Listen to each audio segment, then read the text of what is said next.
KaraokeBooks. The Belkin Tales. Aleksandr Pushkin. Translated by T. Keane. Audiobook. The Squire's Daughter. In one of our most distant governments was situated the domain of Ivan Petrovich Berestov. In his youth he had served in the Guards, but having quitted the service at the beginning of the year 1797, he repaired to his estate, and since that time he had not stirred away from it. He had married a poor but noble lady, who died in childbed at a time when he was absent from home on a visit to one of the outlying fields of his domain. He soon found consolation in domestic occupations. He built a house on a plan of his own, established a cloth manufactory, made good use of his revenues, and began to consider himself the most sensible man in the whole country roundabout, and in this he was not contradicted by those of his neighbors who came to visit him with their families and their dogs. On weekdays he wore a plush jacket, but on Sundays and holidays he appeared in a surtout of cloth that had been manufactured on his own premises. He himself kept an account of all his expenses, and he never read anything except the Senate Gazette. In general he was liked, although he was considered proud. There was only one person who was not on good terms with him, and that was Grigory Ivanovich Morovsky, his nearest neighbor. This latter was a genuine Russian noble of the old stamp. After having squandered in Moscow the greater part of his fortune, and having become a widower about the same time, he retired to his last remaining estate, where he continued to indulge in habits of extravagance, but of a new kind. He laid out an English garden, on which he expended nearly the whole of his remaining revenue. His grooms were dressed like English jockeys, his daughter had an English governess, and his fields were cultivated after the English method. But after the foreign manner Russian corn does not bear fruit, and in spite of a considerable reduction in his expenses, the revenues of Grigory Ivanovich did not increase. He found means, even in the country, of contracting new debts. Nevertheless he was not considered a fool, for he was the first landowner in his government who conceived the idea of placing his estate under the safeguard of a council of tutelage, a proceeding which at that time was considered exceedingly complicated and venturesome. Of all those who censured him, Berestov showed himself the most severe. Hatred of all innovation was a distinguishing trait in his character. He could not bring himself to speak calmly of the Anglomania of his neighbor, and he constantly found occasion to criticize him. If he showed his possessions to a guest, in reply to the praises bestowed upon him for his economical arrangements, he would say with a sly smile, "Ah yes, it is not the same with me as with my neighbor Grigory Ivanovich. What need have we to ruin ourselves in the English style, when we have enough to do to keep the wolf from the door in the Russian style?" These, and similar sarcastic remarks, thanks to the zeal of obliging neighbors, did not fail to reach the ears of Grigory Ivanovich greatly embellished. The Anglomaniac bore criticism as impatiently as our journalists. He became furious, and called his traducer a bear and a countryman. Such were the relations between the two proprietors, when the son of Berestov returned home to his father's estate. He had been educated at the University of, and was anxious to enter the military service, but to this his father would not give his consent. For the civil service the young man had not the slightest inclination, and as neither felt inclined to yield to the other, the young Alexei lived in the meantime like a nobleman, and allowed his mustache to grow at all events. Alexei was indeed a fine young fellow, and it would really have been a pity were his slender figure never to be set off to advantage by a military uniform, and were he to be compelled to spend his youth in bending over the papers of the Chancery office, instead of best riding a gallant steed. The neighbors, observing how he was always first in the chase, and always out of the beaten tracks, unanimously agreed that he would never make a useful official. The young ladies gazed after him, and sometimes cast stolen glances at him, but Alexei troubled himself very little about them, and they attributed this insensibility to some secret love affair.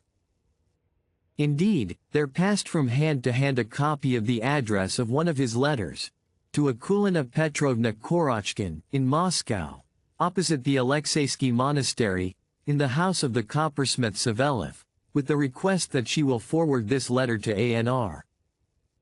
Those of my readers who have never lived in the country cannot imagine how charming these provincial young ladies are. Brought up in the pure air, under the shadow of the apple trees of their gardens, they derive their knowledge of the world and of life chiefly from books. Solitude, freedom, and reading develop very early within them sentiments and passions unknown to our town-bred beauties. For the young ladies of the country, the sound of the post bell is an event. A journey to the nearest town marks an epoch in their lives, and the visit of a guest leaves behind a long, and sometimes an eternal recollection.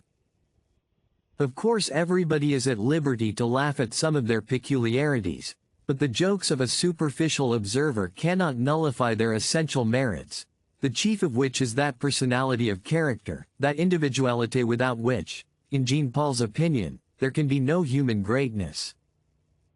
In the capitals, women receive perhaps a better instruction, but intercourse with the world soon levels the character and makes their souls as uniform as their headdresses.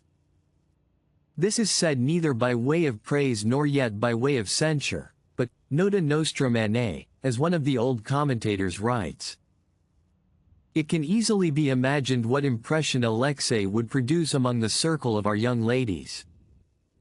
He was the first who appeared before them gloomy and disenchanted, the first who spoke to them of lost happiness and of his blighted youth, in addition to which he wore a mourning ring engraved with a death's head. All this was something quite new in that distant government. The young ladies simply went out of their minds about him. But not one of them felt so much interest in him as the daughter of our Anglomaniac Liza, or Betsy, as Gregory Ivanovitch usually called her. As their parents did not visit each other, she had not yet seen Alexei, even when he had become the sole topic of conversation among all the young ladies of the neighborhood. She was 17 years of age. Dark eyes illuminated her swarthy and exceedingly pleasant countenance. She was an only child, and consequently she was perfectly spoiled. Her wantonness and continual pranks delighted her father and filled with despair the heart of Miss Jackson, her governess, an affected old maid of 40, who powdered her face and darkened her eyebrows, read through Pamela twice a year, for which she received 2,000 rubles, and felt almost bored to death in this barbarous Russia of ours. Liza was waited upon by Nastia, who, although somewhat older, was quite as giddy as her mistress. Liza was very fond of her, revealed to her all her secrets, and planned pranks together with her. In a word, Nastia was a far more important person in the village of Preluchina than the trusted confidant in a French tragedy. "Will you allow me to go out today on a visit?" said Nastia one morning, as she was dressing her mistress. "Very well. But where are you going to?" "To Tujilovo, to the Borisovs. The wife of their cook is going to celebrate her name day today, and she came over yesterday to invite us to dinner." "That's curious," said Liza. "The masters are at daggers drawn, but the servants fed each other." "What have the masters to do with us?" replied Nastia. "Besides, I belong to you, and not to your papa. You have not had any quarrel with young Berestov.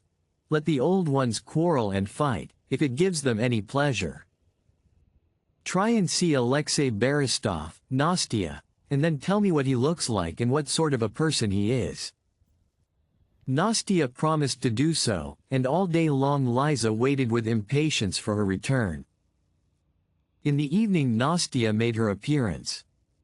"Well, Lizaveta Gregorievna," said she, on entering the room, "I have seen young Berestov, and I had ample opportunity for taking a good look at him, for we have been together all day." "How did that happen? Tell me about it, tell me everything about it." "Very well. We set out, I, Anisia Igorovna, Nenila, Dunka. Yes, yes, I know.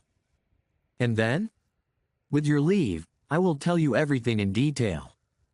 We arrived just in time for dinner. The room was full of people.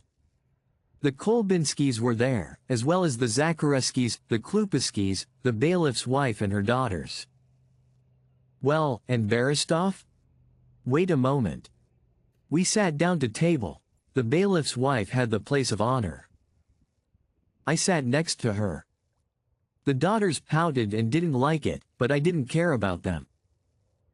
Good heavens, Nastia, how tiresome you are with your never-ending details. How impatient you are. Well, we rose from the table. We had been sitting down for 3 hours, and the dinner was excellent. Pastry, blanc manges, blue, red and striped. Well, we left the table and went into the garden to have a game at catching one another, and it was then that the young lord made his appearance. Well, and is it true that he is so very handsome? Exceedingly handsome, tall, well-built, and with red cheeks.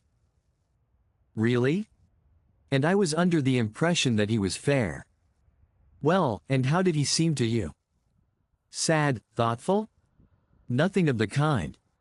I have never in my life seen such a frolicsome person. He wanted to join in the game with us. Join in the game with you? Impossible. Not all impossible. And what else do you think he wanted to do? To kiss us all round. With your permission, Nastia, you are talking nonsense. With your permission, I am not talking nonsense. I had the greatest trouble in the world to get away from him. He spent the whole day along with us. But they say that he is in love and hasn't eyes for anybody. I don't know anything about that, but I know that he looked at me a good deal, and so he did at Tanya, the bailiff's daughter, and at Pasha Kolbinsky also. But it cannot be said that he offended anybody, he is so very agreeable. That is extraordinary. And what do they say about him in the house? They say that he is an excellent master, so kind, so cheerful. They have only one fault to find with him. He is too fond of running after the young girls. But for my part, I don't think that is a very great fault. He will grow steady with age. How I should like to see him, said Liza, with a sigh. What is there to hinder you from doing so? Tujilovo is not far from us, only about 3 versts. Go and take a walk in that direction, or a ride on horseback, and you will assuredly meet him. He goes out early every morning with his gun. No, no, that would not do. He might think that I was running after him. Besides, our fathers are not on good terms, so that I cannot make his acquaintance. Ah. Nastia, do you know what I'll do? I will dress myself up as a peasant girl. Exactly. Put on a coarse chemise and a sarafan, and then go boldly to Tujilovo. I will answer for it that Berestov will not pass by without taking notice of you. And I know how to imitate the style of speech of the peasants about here. Ah, Nastia. My dear Nastia. What an excellent idea. And Liza went to bed, firmly resolved on putting her plan into execution. The next morning she began to prepare for the accomplishment of her scheme. She sent to the bazaar and bought some coarse linen, some blue nankeen and some copper buttons, and with the help of Nastia she cut out for herself a chemise and sarafan. She then set all the female servants to work to do the necessary sewing, so that by the evening everything was ready.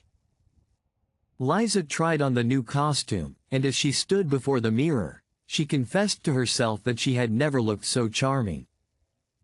Then she practiced her part.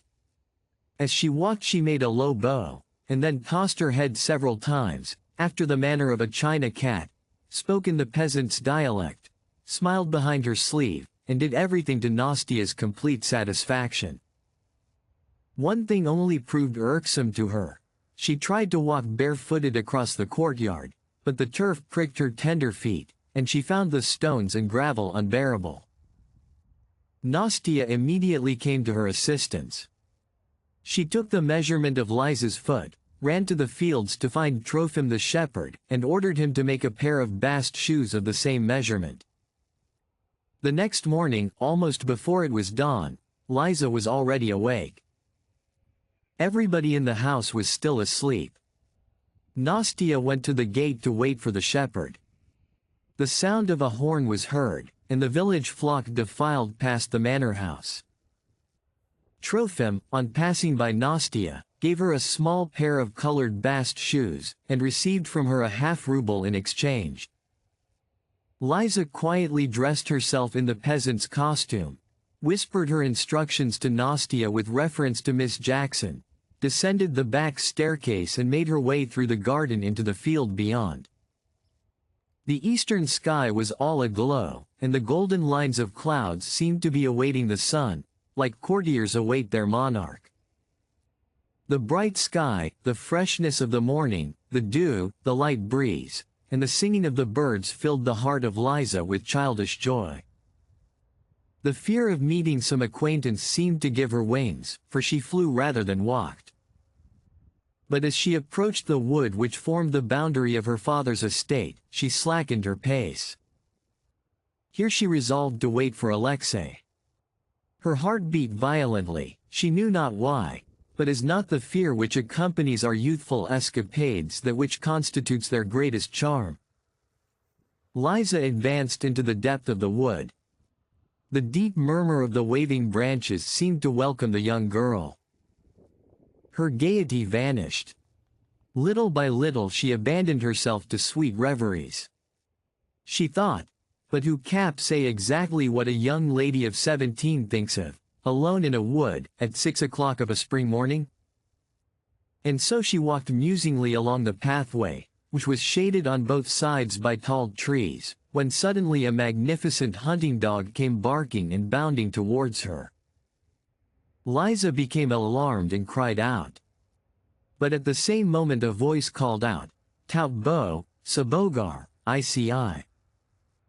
And a young hunter emerged from behind a clump of bushes. "Don't be afraid, my dear," said he to Liza. "My dog does not bite." Liza had already recovered from her alarm, and she immediately took advantage of her opportunity. "But, sir," said she, assuming a half-frightened, half-bashful expression, "I am so afraid. He looks so fierce, he might fly at me again." Alexei, for the reader has already recognized him, gazed fixedly at the young peasant girl.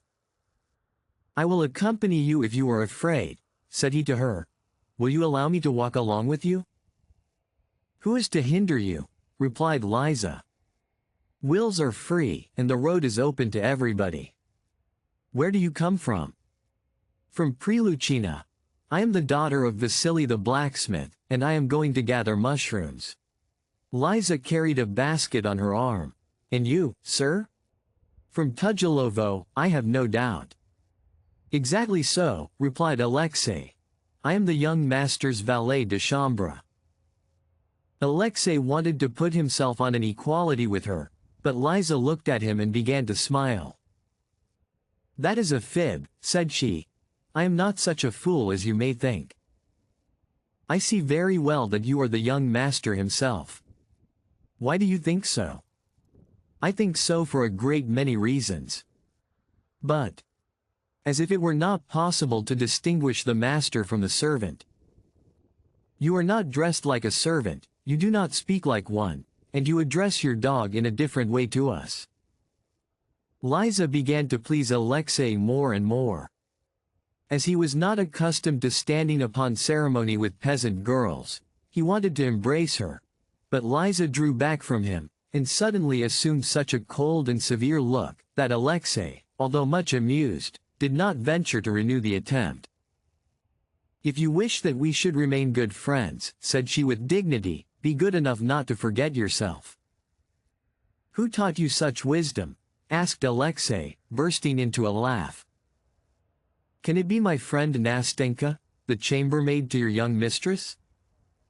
See by what paths enlightenment becomes diffused.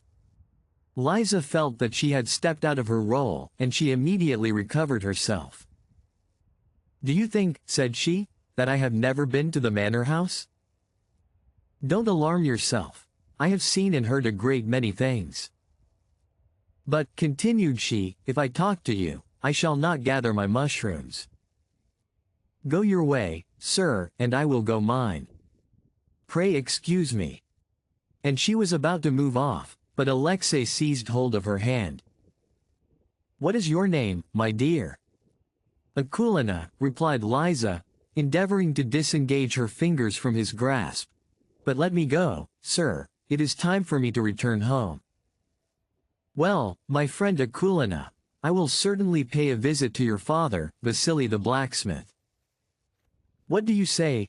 replied Liza quickly. "For heaven's sake, don't think of doing such a thing. If it were known at home that I had been talking to a gentleman alone in the wood, I should fare very badly. My father, Vasily the blacksmith, would beat me to death. But I really must see you again. Well, then, I will come here again sometime to gather mushrooms." "When?" "Well, tomorrow, if you wish it." "My dear Akulina, I would kiss you, but I dare not." "Tomorrow, then, at the same time, isn't that so?" "Yes, yes." "And you will not deceive me?" "I will not deceive you." "Swear it." "Well, then, I swear by Holy Friday that I will come." The young people separated. Liza emerged from the wood, crossed the field, stole into the garden and hastened to the place where Nastya awaited her. There she changed her costume, replying absently to the questions of her impatient confidant, and then she repaired to the parlor. The cloth was laid, the breakfast was ready, and Miss Jackson, already powdered and laced up, so that she looked like a wineglass, was cutting thin slices of bread and butter. Her father praised her for her early walk. "There is nothing so healthy," said he, "as getting up at daybreak."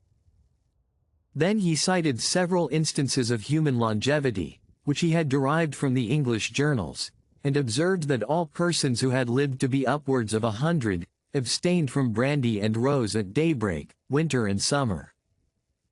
Liza did not listen to him. In her thoughts she was going over all the circumstances of the meeting of that morning, all the conversation of Akulina with the young hunter, and her conscience began to torment her. In vain did she try to persuade herself that their conversation had not gone beyond the bounds of propriety, and that the frolic would be followed by no serious consequences. Her conscience spoke louder than her reason.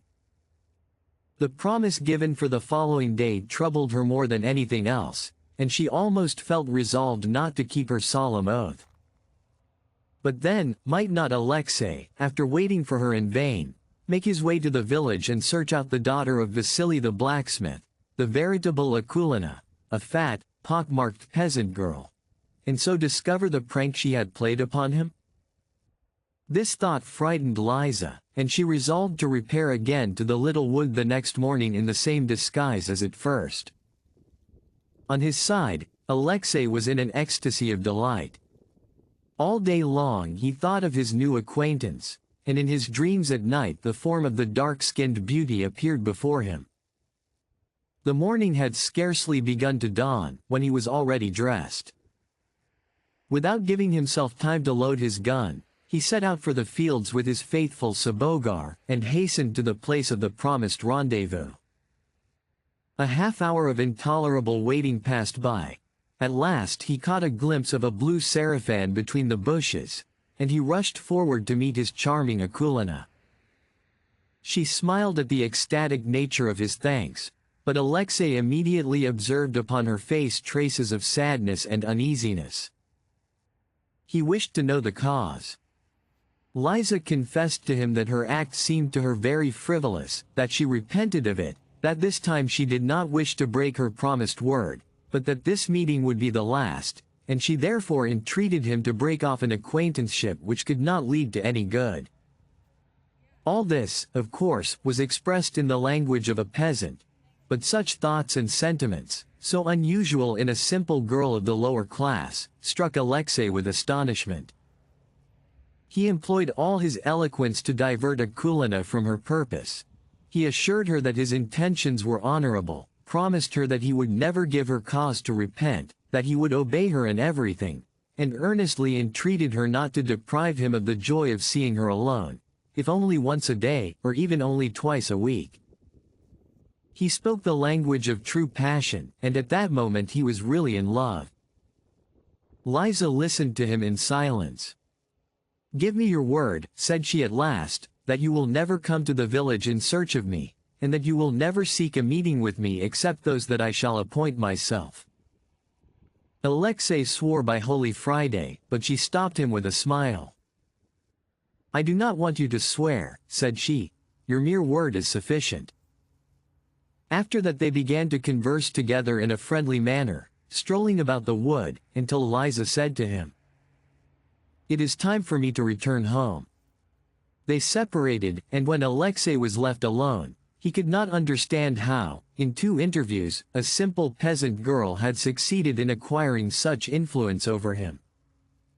His relations with Akulina had for him all the charm of novelty, and although the injunctions of the strange young girl appeared to him to be very severe, the thought of breaking his word never once entered his mind.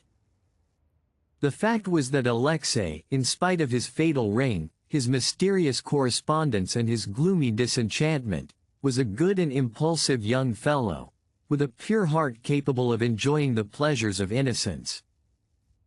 Were I to listen to my own wishes only, I would here enter into a minute description of the interviews of the young people, of their growing passion for each other, their confidences, occupations and conversations. But I know that the greater part of my readers would not share my satisfaction. Such details are usually considered tedious and uninteresting, and therefore I will omit them, merely observing that before 2 months had elapsed, Alexei was already hopelessly in love, and Liza equally so, though less demonstrative in revealing the fact. Both were happy in the present and troubled themselves little about the future. The thought of indissoluble ties frequently passed through their minds, but never had they spoken to each other about the matter. The reason was plain. Alexei, however much attached he might be to his lovely Akulina, could not forget the distance that separated him from the poor peasant girl. While Liza, knowing the hatred that existed between their parents, did not dare to hope for a mutual reconciliation. Moreover, her self-love was stimulated in secret by the obscure and romantic hope of seeing at last the proprietor of Tujilovo at the feet of the blacksmith's daughter of Priluchina. All at once an important event occurred which threatened to interrupt their mutual relations. One bright cold morning, such a morning as is very common during our Russian autumn, Ivan Petrovich Berestov went out for a ride on horseback, taking with him 3 pairs of hunting dogs, a gamekeeper and several stable boys with clappers. At the same time, Gregory Ivanovich Moromsky, seduced by the beautiful weather, ordered his bob-tailed mare to be saddled, and started out to visit his domains cultivated in the English style. On approaching the wood, he perceived his neighbor, sitting proudly on his horse, in his cloak lined with foxskin, waiting for a hare which his followers, with loud cries and the rattling of their clappers, had started out of a thicket. If Gregory Ivanovich had foreseen this meeting, he would certainly have proceeded in another direction, but he came upon Berestov so unexpectedly, that he suddenly found himself no farther than the distance of a pistol shot away from him. There was no help for it. Moromsky, like a civilized European, rode forward towards his adversary and politely saluted him. Berestov returned the salute with the characteristic grace of a chained bear, who salutes the public in obedience to the order of his master. At that moment the hare darted out of the wood and started off across the field. Berestov and the gamekeeper raised a loud shout, let the dogs loose, and then galloped off in pursuit. Moromsky's horse, not being accustomed to hunting, took fright and bolted. Moromsky, who prided himself on being a good horseman, gave it full rein, and inwardly rejoiced at the incident which delivered him from a disagreeable companion. But the horse, reaching a ravine which it had not previously noticed, suddenly sprang to one side, and Muromsky was thrown from the saddle. Striking the frozen ground with considerable force, he lay there cursing his bob-tailed mare, which, as if recovering from its fright, had suddenly come to a standstill as soon as it felt that it was without a rider. Ivan Petrovich hastened towards him and inquired if he had injured himself. In the meantime the gamekeeper had secured the guilty horse, which he now led forward by the bridle. He helped Muromsky into the saddle, and Berestov invited him to his house. Muromsky could not refuse the invitation, for he felt indebted to him, and so Berestov returned home, covered with glory for having hunted down a hare and for bringing with him his adversary wounded and almost a prisoner of war. The two neighbors took breakfast together and conversed with each other in a very friendly manner. Muromsky requested Berestov to lend him a droshky, for he was obliged to confess that, owing to his bruises, he was not in a condition to return home on horseback. Berestov conducted him to the steps, and Muromsky did not take leave of him until he had obtained a promise from him that he would come the next day in company with Alexey Ivanovich, and dine in a friendly way at Priluchina. In this way was a deeply rooted enmity of long standing apparently brought to an end by the skittishness of a bob-tailed mare. Liza ran forward to meet Gregory Ivanovich. "What does this mean, Papa?" said she with astonishment. "Why are you walking lame? Where is your horse? Whose is this droshky?" "You will never guess, my dear," replied Gregory Ivanovich, and then he related to her everything that had happened. Liza could not believe her ears. Without giving her time to collect herself, Gregory Ivanovich then went on to inform her that the two Beresovs, father and son, would dine with them on the following day. "What do you say?" she exclaimed, turning pale. "The Beresovs, father and son, will dine with us tomorrow." "No, Papa, you can do as you please, but I shall not show myself." "Have you taken leave of your senses?" replied her father. "Since when have you been so bashful? Or do you cherish an hereditary hatred towards him like a heroine of romance? Enough, do not act the fool." "No, Papa, not for anything in the world, not for any treasure would I appear before the Beresovs." Gregory Ivanovich shrugged his shoulders and did not dispute with her any further, for he knew that by contradiction he would obtain nothing from her. He therefore went to rest himself after his remarkable ride. Lizaveta Gregorievna repaired to her room and summoned Nastia. They both conversed together for a long time about the impending visit. What would Alexey think if, in the well-bred young lady, he recognized his Akulina? What opinion would he have of her conduct, of her manners, of her good sense? On the other hand, Liza wished very much to see what impression would be produced upon him by a meeting so unexpected. Suddenly an idea flashed through her mind. She communicated it to Nastia. Both felt delighted with it, and they resolved to carry it into effect. The next day at breakfast, Gregory Ivanovich asked his daughter if she still intended to avoid the Beresovs. "Papa," replied Liza, "I will receive them if you wish it, but on one condition, and that is, that however I may appear before them, or whatever I may do, you will not be angry with me, or show the least sign of astonishment or displeasure." "Some new freak," said Gregory Ivanovich, laughing. Very well, I agree, do what you like, my dark-eyed romp." With these words he kissed her on the forehead, and Liza ran off to put her plan into execution. At 2 o'clock precisely, a Russian caleche drawn by 6 horses, entered the courtyard and rounded the lawn. The elder Berestov mounted the steps with the assistance of 2 lackeys in the Muromsky livery. His son came after him on horseback, and both entered together into the dining room, where the table was already laid. Muromsky received his neighbors in the most gracious manner, proposed to them to inspect his garden and park before dinner, and conducted them along paths carefully kept and graveled. The elder Berestov inwardly deplored the time and labor wasted in such useless fancies, but he held his tongue out of politeness. His son shared neither the disapprobation of the economical landowner, nor the enthusiasm of the vain-glorious Anglomaniac, but waited with impatience for the appearance of his host's daughter, of whom he had heard a great deal, and although his heart, as we know, was already engaged, youthful beauty always had a claim upon his imagination. Returning to the parlor, they all three sat down, and while the old men recalled their young days, and related anecdotes of their respective careers, Alexei considered in his mind what role he should play in the presence of Liza. He came to the conclusion that an air of cold indifference would be the most becoming under the circumstances, and he prepared to act accordingly. The door opened. He turned his head with such indifference, with such haughty carelessness, that the heart of the most inveterate coquette would inevitably have shuddered.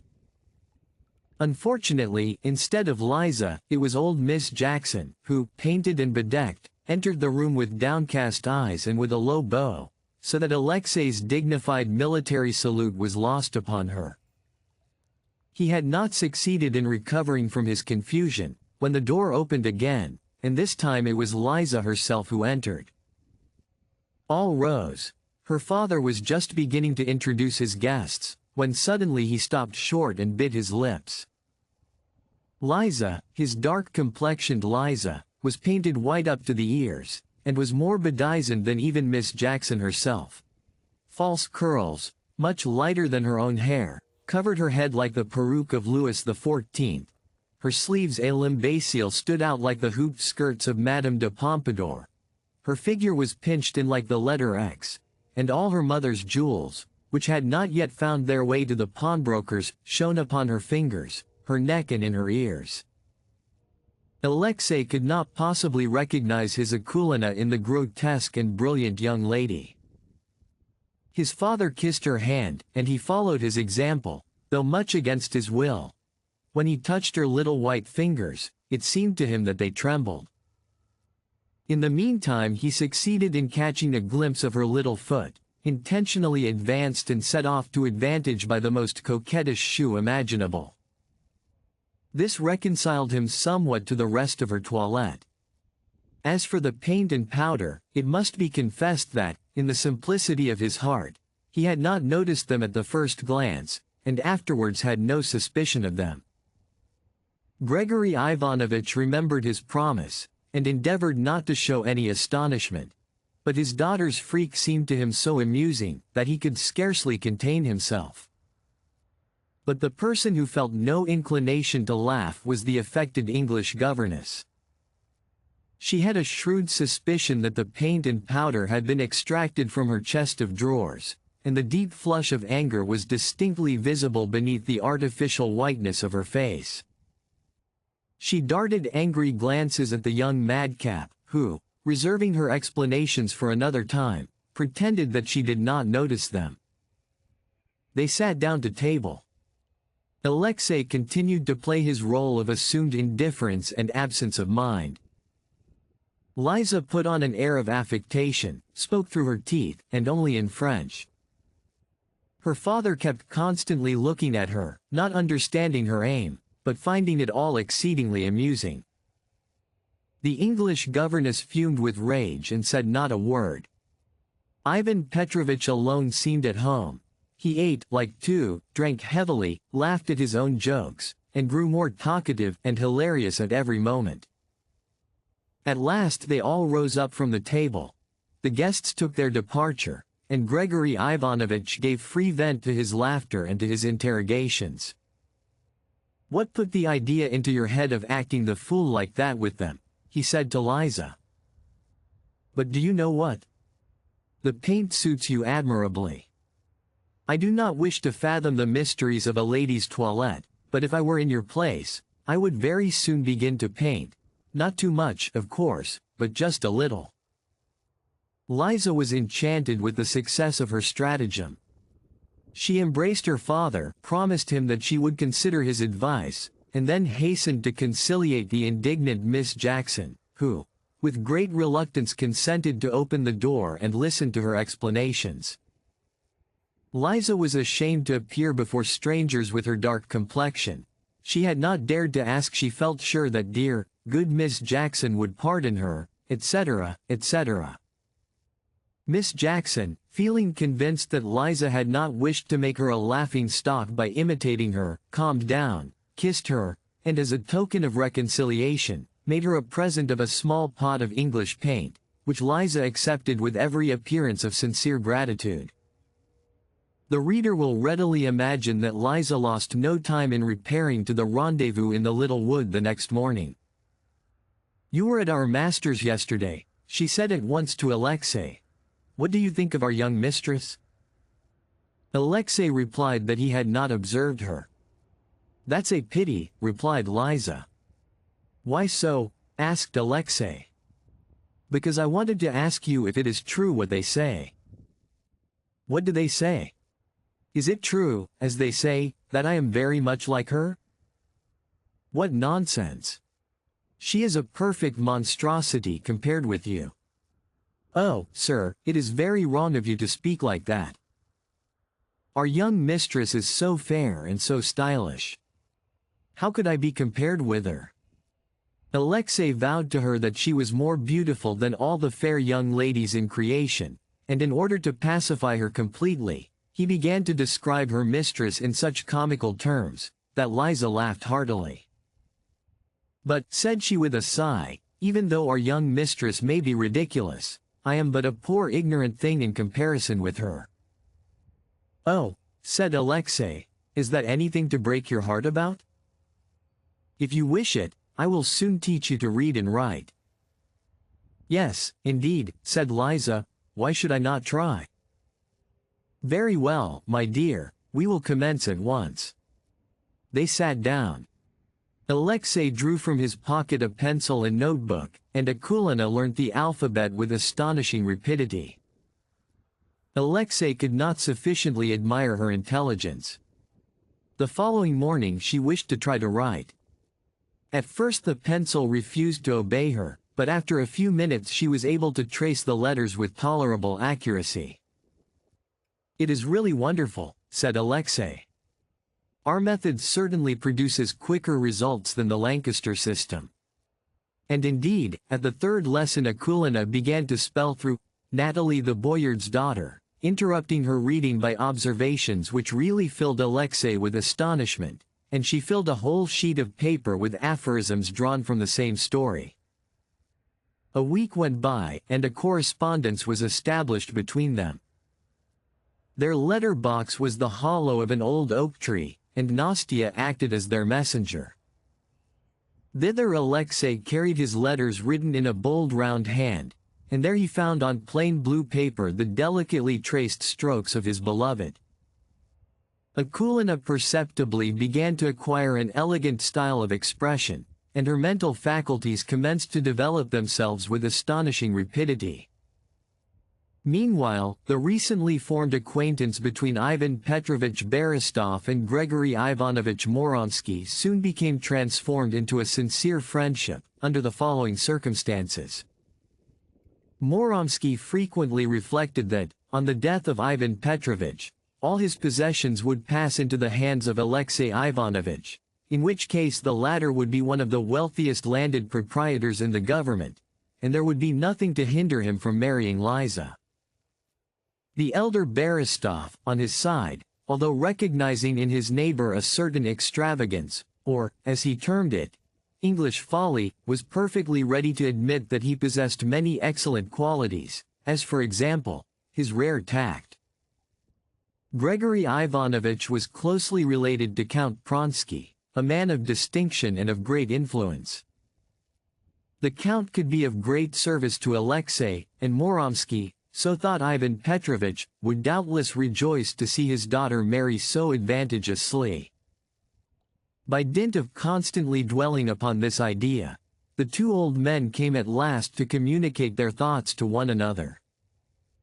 They embraced each other, both promised to do their best to arrange the matter, and they immediately set to work, each on his own side. Muromsky foresaw that he would have some difficulty in persuading his Betsy to become more intimately acquainted with Alexei, whom she had not seen since the memorable dinner. It seemed to him that they had not been particularly well pleased with each other. At least Alexei had not paid any further visits to Priluchina, and Liza had retired to her room every time that Ivan Petrovich had honored them with a visit. But, thought Gregory Ivanovich, if Alexei came to see us every day, Betsy could not help falling in love with him. That is the natural order of things. Time will settle everything. Ivan Petrovich was no less uneasy about the success of his designs. That same evening he summoned his son into his cabinet, lit his pipe, and, after a long pause, said, "Well, Alicia, what do you think about doing? You have not said anything for a long time about the military service. Or has the hussar uniform lost its charm for you?" "No, father," replied Alexei respectfully, "but I see that you do not like the idea of my entering the hussars, and it is my duty to obey you." "Good," replied Ivan Petrovich. "I see that you are an obedient son. That is very consoling to me. On my side, I do not wish to compel you. I do not want to force you to enter at once into the civil service, but, in the meanwhile, I intend you to get married." "To whom, father?" asked Alexei in astonishment. "To Lizaveta Gregorievna Muromsky," replied Ivan Petrovich. "She is a charming bride, is she not?" "Father, I have not thought of marriage yet." "You have not thought of it, and therefore I have thought of it for you." "As you please, but I do not care for Liza Muromsky in the least." "You will get to like her afterwards. Love comes with time. I do not feel capable of making her happy." "Do not distress yourself about making her happy." "What? Is this how you respect your father's wish?" "Very well. As you please. I do not wish to marry, and I will not marry." "You will marry, or I will curse you, and as for my possessions, as true as God is holy, I will sell them and squander the money, and not leave you a farthing. I will give you 3 days to think about the matter, and in the meantime, don't show yourself in my sight." Alexei knew that when his father once took an idea into his head, a nail even would not drive it out, as Taras Skotinin says in the comedy. But Alexei took after his father, and was just as headstrong as he was. He went to his room and began to reflect upon the limits of paternal authority. Then his thoughts reverted to Lizaveta Gregorievna, to his father's solemn vow to make him a beggar, and last of all to Akulina. For the first time he saw clearly that he was passionately in love with her. The romantic idea of marrying a peasant girl and of living by the labor of their hands came into his head, and the more he thought of such a decisive step, the more reasonable did it seem to him. For some time the interviews in the wood had ceased on account of the rainy weather. He wrote to Akulina a letter in his most legible handwriting, informing her of the misfortune that threatened them, and offering her his hand. He took the letter at once to the post office in the wood, and then went to bed, well satisfied with himself. The next day Alexei, still firm in his resolution, rode over early in the morning to visit Muromsky, in order to explain matters frankly to him. He hoped to excite his generosity and win him over to his side. "Is Gregory Ivanovich at home?" asked he, stopping his horse in front of the steps of the Priluchina mansion. "No," replied the servant. "Gregory Ivanovich rode out early this morning, and has not yet returned." How annoying, thought Alexei. "Is Lizaveta Gregorievna at home, then?" he asked. "Yes, sir." Alexei sprang from his horse, gave the reins to the lackey, and entered without being announced. Everything is now going to be decided, thought he, directing his steps towards the parlor. I will explain everything to Lizaveta herself. He entered. and then stood still as if petrified. Liza. No. Akulina, dear, dark-haired Akulina, no longer in a sarafan, but in a white morning robe, was sitting in front of the window, reading his letter. She was so occupied that she had not heard him enter. Alexei could not restrain an exclamation of joy. Liza started, raised her head, uttered a cry, and wished to fly from the room. But he threw himself before her and held her back. Akulina. Akulina. Liza endeavored to liberate herself from his grasp. Mais laissez-moi donc, monsieur. Mais êtes-vous fou? She said, twisting herself round. Akulina. My dear Akulina, he repeated, kissing her hand. Miss Jackson, a witness of this scene, knew not what to think of it. At that moment the door opened, and Gregory Ivanovich entered the room. Ah, said Moromsky, but it seems that you have already arranged matters between you. The reader will spare me the unnecessary obligation of describing the denouement. If you liked what you heard, please subscribe to the channel.